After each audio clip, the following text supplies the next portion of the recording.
सबसे पहले ये पूरी देश को इसके बारे में जानकारी है, हर युवक को इसके बारे में पूरी जानकारी है कि इमरजेंसी जो हमारे देश में हुई थी वो भारत और दुनिया के सबसे बड़े लोकतंत्र पर एक काला धब्बा था।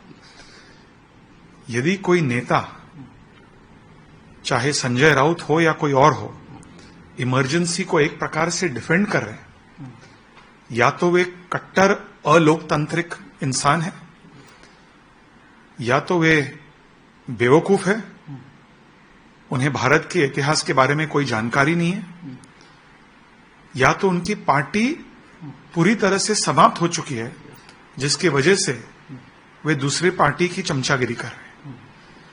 तो जैसे मैंने कहा, इमरजेंसी हमारे देश पर एक काला धब्बा था, इसे कोई डिफेंड नहीं कर सकता है। और हर युवक से मैं विनती करता हूं, हर नेता से, हर पार्टी से, कि इमरजेंसी हमारे देश में कभी नहीं होना चाहिए भविष्य में। सर, दूसरी तरफ वंचित बहुजन आघाड़ी के 26 लाख वोटिंग घोटाला हुआ था, ऐसा पिटीशन दाखिल की थी। तो वो पिटीशन सुप्रीम हाईकोर्ट ने रिजेक्ट की है। साथ ही कहा है कि कोर्ट का जो टाइम है वो खारिज कर दिया है। मुझे हमेशा इसके बारे में मुझे यकीन था कि इस जनहित याचिका को बॉम्बे हाई कोर्ट पूरी तरह से रिजेक्ट करेगी, क्योंकि पूरी देश को इसके बारे में जानकारी है कि कुछ ऐसे पार्टियां हैं और कुछ ऐसे नेता हैं, जब वे चुनाव जीतते हैं तो ईवीएम की जय जय करते हैं, ईवीएम जिंदाबाद। जब चुनाव हारते हैं तो ईवीएम मुर्दाबाद।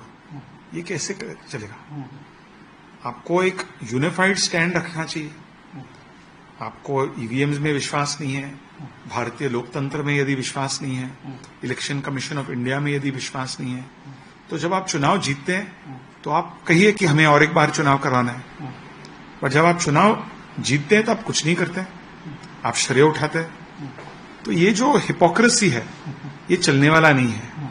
और भारत की जनता, महाराष्ट्र की जनता ने ऐसे लोगों को, ऐसे विचार के लोगों को एक बार नहीं अनेक बार नकारा है। जिस प्रकार से बॉम्बे हाईकोर्ट ने इस पिटीशन को नकारा है, उसी प्रकार से भारत के मतदाताओं ने भी ऐसे नेताओं को पूरी तरह से नकारा है। ठीक।